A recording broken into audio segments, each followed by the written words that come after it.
Ju njohim me përmbledhjen javore të lajmeve. Kjo është Radio Shtat. Protesta e kundër ndërtimit në zonën e mbrojtur të Zvërnecit. Qytetarët shqiptarë kërkojnë anullimin e projektit si dhe dorëheqjen e kryeministrit Edi Rama dhe ministrave të kabinetit qeveritar.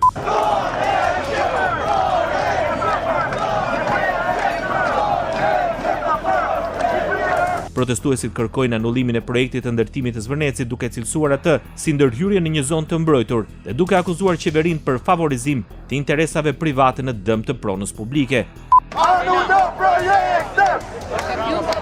Nga ana tjetër, ata pretendojnë se investitorë të ndryshëm po përfitojnë nga toka shtetërore në mënyrë të padrejtë.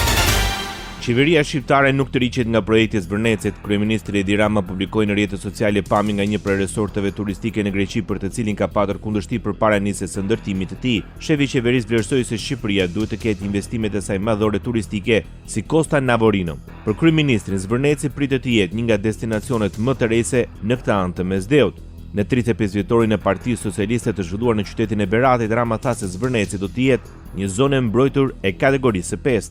Investime si ky i Zvërnecit janë investime që do t'i donte çdo vend dhe janë investime të cilat jo çdo vend ka dëshirë t'i shohë që t'i bëjë Shqipëria. Dhe janë investime të cilat mobilizojnë të gjithë çfarë ka rreth e rrotull. Kryeministri i Shqipërisë qëndron sërish për kraj investimeve në zonën e Sazanit dhe të Zvërnecit. Pas mbledhjes së qeverisë, kryeministri Edi Rama i komentoi protestat si një luftë hibride. Ai tha se çështjet e ambientit shfrytëzohen për shkak të ndjeshmërisë së tyre për të nxitur qëndrime kundër zhvillimit. Ky është një territor i luftës hibride që zhvillohet, organizojnë dhe nxisin dhe orkestrojnë situatat saj natyre duke përdorur në radh të parë çështjet e ambientit. Krahas asaj, Rama i krahasoi protestat të ngjashme me ato të ekstremit politik si agimi i artë në Greqi.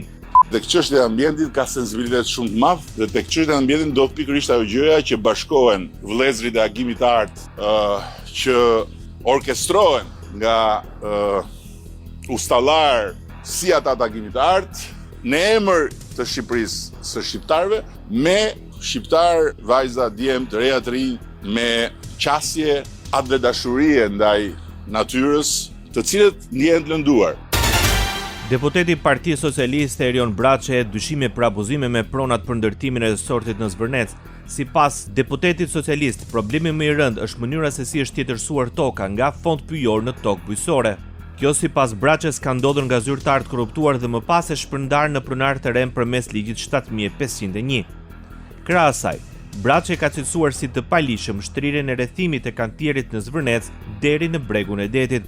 Por unë mendoj që rrethimi në Zvërnec i bregut të detit është tërësisht i paligjshëm, sepse bregu i detit është pronë shtetërore e patjetërsueshme dhe e paparashkrueshme. Patjetër që në rastin në fjalë, po jo vetëm në këtë lumë, po edhe në krahun tjetër ku unë kam qenë përsëri deputet, në Shkumbin, në të gjithë zonën nga Çerma e sipërme deri në Sulzodaj. Ka ndodhur veprime apo mos veprime të zyrtarëve që kanë çuar në tjetërsimin e tokës së lumit në favor të atyre që thonë jemi ish pronar.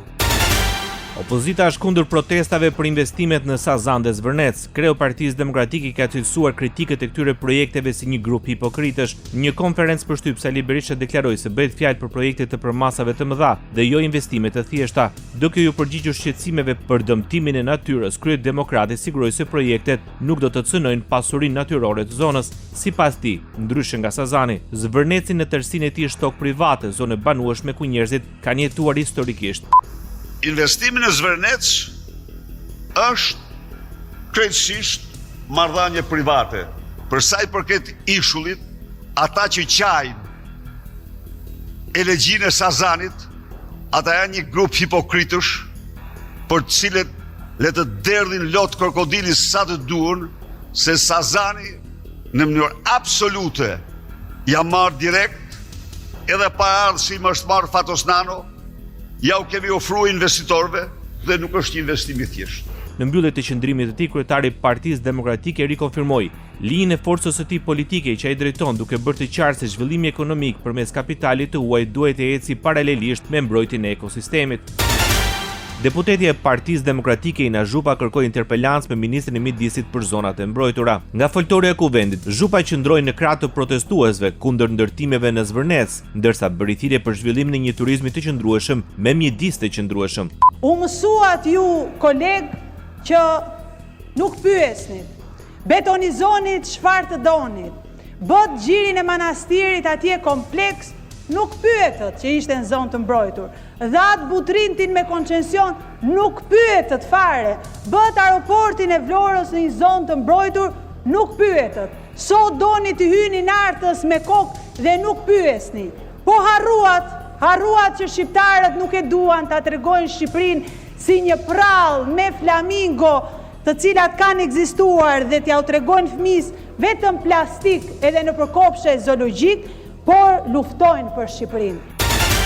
Qeveria shqiptare sqaron pozicionin e saj për krah investimeve në zonat bregdetare. Kryeministri Edi Rama tha se nuk do të heqë dorë nga vizioni i tij për ta bërë Shqipërinë një destinacion të rëndësishëm në turizmin global.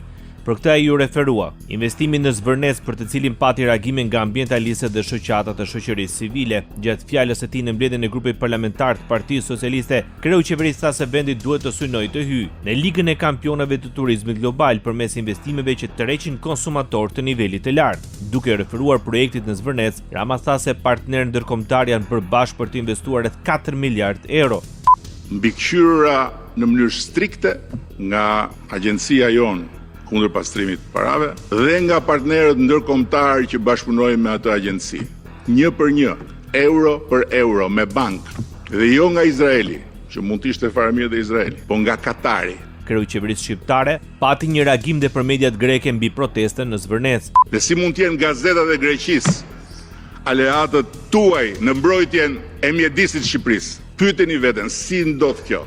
Gazetat greke që janë mbushur sot gjitha me kauzën tuaj. Ka diçka këtu që nuk shkon? Apo u gjet tradhtari, u gjet shitësia të dheut, u gjet i korruptuari?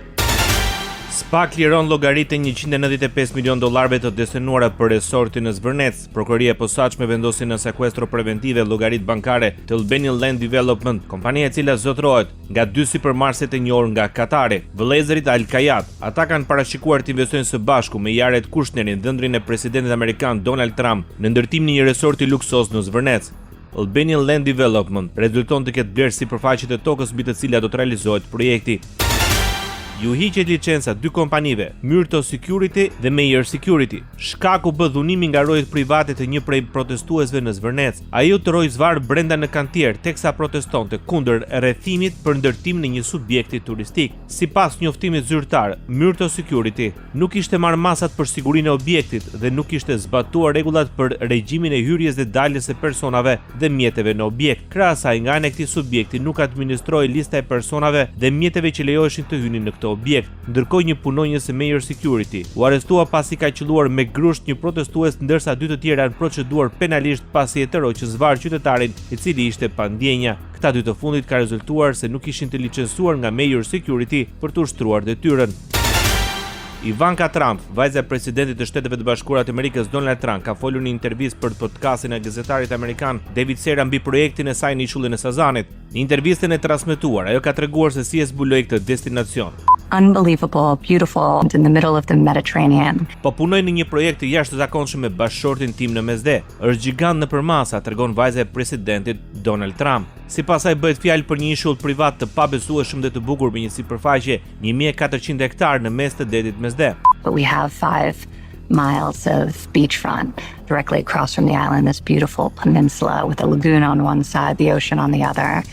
Beautiful white sand beaches. Jo vetëm që kemi ishullin, por kemi dhe 5 milje vij bregdetare përballë tij, një gadishull të mrekullueshëm me një lagun nga njëra anë dhe detin nga ana tjetër, me plazhe të bukura me rërë të bardhë, tregon në intervistën e saj Ivanka Trump. Pak ditë më parë, rrethimi i plazhit të Zvërnecit është shoqëruar me protesta nga ambientalistët dhe banorë të zonës.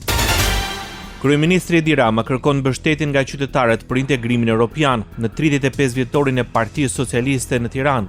Rama paralajmëroi se jo të gjithë aktorët politik brenda dhe jashtë vendit e mbështesin antarësimin e Shqipërisë në BE. Çdo gjë që nuk shkon me këtë betejë, sado e vogël, është një gjë që i shërben atyre që nuk e duan Shqipërinë në Bashkimin Evropian, dhe mos kujtoni se të gjithë e duan Shqipërinë në Bashkimin Evropian. Në çdo shtet të Europës ka forca që nuk e duan Shqipërinë Bashkimin Evropian, në çdo shtet. Këtu në Shqipëri ka forca që punojnë kundër Shqipërisë Bashkimin Evropian. Dhe nuk është histori filmash edhe spionësh dhe agjenturash. Është shumë më e thjeshtë sot. Sociale. Mbështetësit e koalicionit pro familjes ju bashkuan marshimit protestës kundër politikave për terapitë hormonale në spitalet publike. Nga sheshi Skënderbej, pastor Akil Pano, një nga drejtuesit e koalicionit, kërkojnë dhe të tjera dhe shfuqizimin e ligjit për barazinë gjinore si momenti që japi derën zbatimit të protokolleve për terapitë hormonale. Ky është ligji që ndan shqiptarët, nuk e mbron familjen, dobëson familjen. Ky është ligji që nuk sjell barazi, hap derën për transformimin ideologjik që prek shkollën, arsimin, edukimin, familjen dhe fëmijët tanë. Kërkesa e dytë, shfuqizimin e menjëhershëm të çdo vendimi që lejon terapitë hormonale dhe ndërhyrjet e pakthyeshme kirurgjikale të komunitetit shqiptar. Asnjëri nga ju nuk ka një djalë për ta kastruar, për ta tredhur. Asnjëri nga ju nuk ka një vajzë për ta shtunuar sterile. Vllazëria Ungjyllore e Shqipërisë paralajmëron se po ndjek me vëmendje zhvillimet e fundit mbi ideologjinë gjinore dhe mbi terapinë që pritet të lejohet pranë qendrës spitalore universitare Nën Tereza. Në një reagim për mediat, Vllazëria Ungjyllore e Shqipërisë ndan shqetësimin se familja tradicionale po cënohet përmes nismave dhe këtyre zhvillimeve të fundit. Në reagimin zyrtar shprehet mbështetje e plot edhe për pastor Akil Pano dhe familjen e tij përballë gjuhës së rënduar publike, sulmeve personale dhe përpjekjeve për stigmatizimin që cënojnë individin apo dhe çdo pastor ose klerik që ushtron detyrën e tij. Qëndrimi pro familjes, mbështetja për vlerat e familjes tradicionale burrë dhe grua, siç e njeh dhe Kodi i familjes së Republikës së Shqipërisë, i jep të drejtën çdo qytetari shqiptar për t'i artikuluar dhe mbrojtur këto qëndrime publikisht, thuhet në reagimin e Vllazërisë Ungjyllore të Shqipërisë. Partia Demokratike qëndron në krah të protestës së thirrur nga koalicioni pro familjes, pas paraqitjes në SPAK në zbatim të masës vendosur ndaj tij. Për detyrim paraqitje përdosin Partizani, Sali Berisha denoncoi udhëzimin e Ministrisë së Shëndetësisë dhe Mirëqenies Sociale në lidhje me personat transgjinor për të lejuar terapinë për ndryshimin e gjinisë tek 14 vjeçarët. Ja çdo lloj kriteri, qoftë biologjik, qoftë sociologjik, qoftë të përgjegjësisë. Kjo është t'ja u rrëmbesh prindërve fëmijë nga gjiri i tyre. Dhe ky është një akt i shëmtuar, antiligjor. Kryetari i Partisë Demokratike theksoi se terapia për ndryshimin e gjinisë tek fëmijët është një akt i shëmtuar dhe se vendime të tilla duhet të merren vetëm në moshë madhore. Në mosha më ideale është mosha e përgjegjësisë, 18-22 vjeçare. Çdo veprim para kësaj moshe është një atentat në identitetin njerëzor dhe unë shpreh solidaritetin tim me Aleancën për Familjen. Për krah koalicionit pro familjes qëndron dhe Partia e Lirisë. Zëvendës presidenti Ajrisa Xhixha në deklaratë për mediat përpara Ministrisë së Shëndetësisë dhe Mbrojtjes Sociale, tha se denoncon vendimin e kësaj ministrie që prek drejt për drejt fëmijët dhe familjet shqiptare, një vendim të marrë pa transparencë, pa debat publik dhe pa një konsultim serioz me prindërit, ekspertët dhe shoqërinë. Sipas saj, në vende të ndryshme europiane, politikat e ngjashme janë rishikuar për shkak të shqetësimeve mbi pasojat afatgjata. Xhixha shtoi se si antare e Komisionit të Shëndetësisë do të kërkojë me urgjencë një dëgjes me Ministrin e Shëndetësisë për të dhënë llogari dhe sqaruar çdo detaj të këtij urdhri. 1 në 10 familje shqiptare me fëmijë mbështetet tek një prindër i vetëm, ndërsa në shumicën dërmuese të rasteve përgjegjësia për rritjen e fëmijëve bie mbi nënat. Të dhënat e Instat analizuara në rastin e ditës ndërkombëtare të fëmijëve tregojnë se familjet me një prind përbëjnë një pjesë të rëndësishme të realitetit social në vend. Sipas të dhënave të censusit, prindërit e vetëm me fëmijë përbënin 10.3% të bërthamave familjare në Shqipëri. Ndërkohë, bërthamat familjare më të zakonshme vijojnë të jenë çiftet e martuara ose bashkëjetues me fëmijë, të cilët përfaqësojnë 52.2% të totalit, ndjekur nga çiftet pa fëmijë me 37.5%. Statistika tregojnë gjithashtu se në vend ka mbi 60.000 nëna të vetme dhe rreth 12.000 baballar të vetëm. Pesha e lartë e familjeve me një prind është regjistruar në Estoni, ku përbëjnë 40.6% e familjeve me fëmijë. Pastaj rënditen Lituania dhe Letonia. Ekonomi. Qytetarët mund të përballen me më pak procedura dhe dokumente gjatëmarrje së shërbimeve bankare dhe publike fal një plani që synon shkëmbimin më të madh të dhënave mes bankave dhe institucioneve shtetërore. Kjo ishte një nga temat kryesore të takimit, digitalizimi i shërbimeve publike dhe banka tregtare, organizuar nga Shoqata Shqiptare e Bankave. E pranishme në këtë takim Ministri i Ekonomisë dhe Inovacionit Delina Ibrahimaj, drejtori i përgjithshëm i Akshit Igli Tafa, si dhe përfaqësues të sektorit bankar, thanë se bankat duhet të kenë mundësi të aksesojnë të dhënat shtetërore përmes një mekanizmi të centralizuar dhe pa qenë e nevojshme lidhja e marrëveshjeve të veçanta me çdo institucion. Sipas saj, kjo do të përshpejtonte ofrimin e shërbimeve, do të reduktonte procedurat administrative për qytetarët.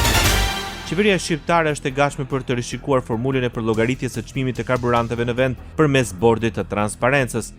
Jemi të vetëdijshëm që marzhet e përcaktuara dhe formula e përcaktuar në aktin i cili parashikon ngritjen e bordit të transparencës është një formulë shumë restriktive, që do të thotë që në kohën kur neve kemi dizenjuar atë formulë, kemi bërë një analizë të kostove të kompanive dhe kemi marrë parasysh që marzhet mbi çmimet e faturimit të jenë mjaftueshëm për të lejuar që kompanitë të vazhdojnë të operojnë, por të vazhdojnë të operojnë pa një fitim. Ministri i Ekonomisë dhe Inovacionit Delina Ibrahimaj vlerësoi se është një vendimmarrje që do një analizë të thelluar. Çështja e çmimeve të karburanteve është një çështje shumë delikate që prek konsumatorë të gjerë, por edhe biznese, ndaj edhe ne jemi duke treguar kujdesin e duhur që analizat ta bëjmë të thelluara dhe pa diskutim që do dalim me një konkluzion. Megjithatë, ne shpresojmë sigurisht që kriza në lindjen e mesme të mbarojë sa më parë dhe të dalim nga ky regjim, pasi nuk është një politikë që ne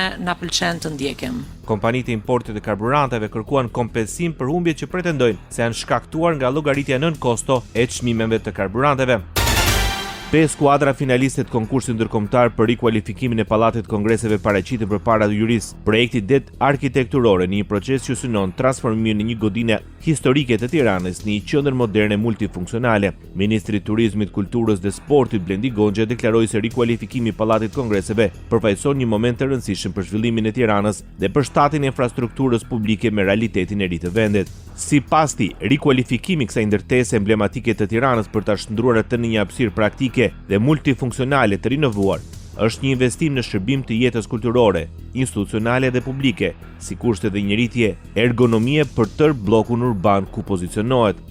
Nuk bëhet fjalë vetëm për një godinë me kapacitete më të mëdha, bëhet fjalë për një infrastrukturë avangard, të aftë të pres evente elitare ndërkombëtare të përmasave edhe më të mëdha, artistë të njohur botëror, kongrese më të mëdha, samite, ekspozita dhe aktivitete që kërkojnë standardet më të larta teknike, logjistike, operative dhe organizative. Ndaj rikualifikimi i kësaj ndërtese emblematike të Tiranës për ta shndruar atë në një hapësirë praktike të rinovuar, është një investim shumë i rëndësishëm në shërbim të jetës kulturore, institucionale dhe publike. Aktualitet. Evazioni fiskal si prioritet penal, krimi kibernetik dhe kriminaliteti rrugor janë 3 nga rekomandimet kryesore të Ministrit të Drejtësisë ndaj Prokurorisë Speciale dhe Prokurorisë Përgjithshme. Në takimin e përbashkët me krye prokurorin Olsian Çela dhe kreun e SPAK Lodian Braun, ministri Toni Gogu prezantoi rekomandimet për luftën kundër kriminalitetit për vitin 2026 si pjesë e piketave përmbyllëse të kapitujve 23 dhe 24 në negociatat me Bashkimin Evropian. Gogu kujtoi se evazioni fiskal nuk është thjesht një çështje tatimore, por një shtyllë e rendit ekonomik të vendit dhe konkurrencës së ndershme. Kur biznesi i ligjshëm paguan tatime dhe ai pa ligjshëm jo, tregu deformohet, shteti rëndohet financiarisht dhe dëmtohet. Në pozicionin negocius të Bashkimit Evropian të miratuar, theksohet qartë që informaliteti i lartë ekonomik dhe dobësitë e zbatimit ligjor kufizojnë funksionimin efektiv të ekonomisë së tregtë. Krahasaj Gogu e vendosi tekstin tek krimi kibernetik dhe format e reja të kriminalitetit. Për këtë i kërkoi ngritjen e njësive të specializuara brenda prokurorisë. Keni dëshmuar që kriminaliteti ka evoluar me një shpejtësi të pazakonshme. Pastrimi i parave bëhet në kriptovaluta, mashtrimi organizohet online, infrastrukturat publike sulmohen digitalisht, grupet kriminale përdorin teknikat gjithnjë më të sofistikuara komunikimi dhe pastrimi duke vepruar njëkohësisht në shumë jurisdiksione. Dhe së fundi, ministri u ndal tek kriminaliteti rrugor.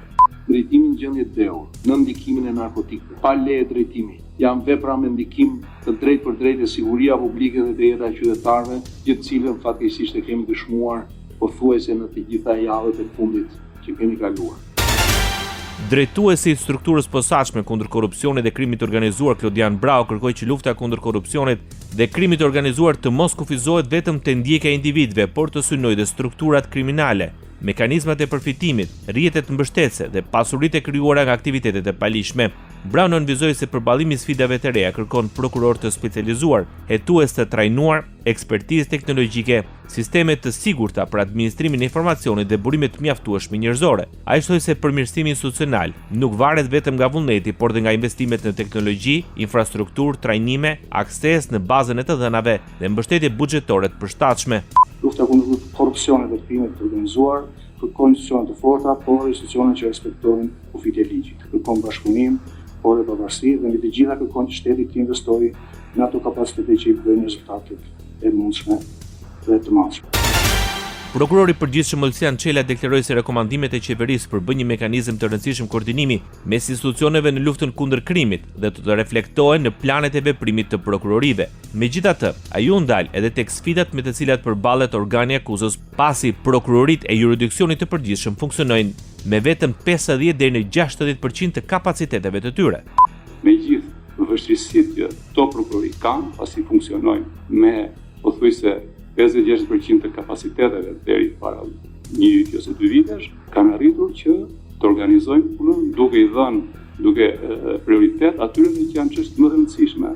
Pra, kjo tregon për një shfrytëzim optimal të kapaciteteve që ne kemi.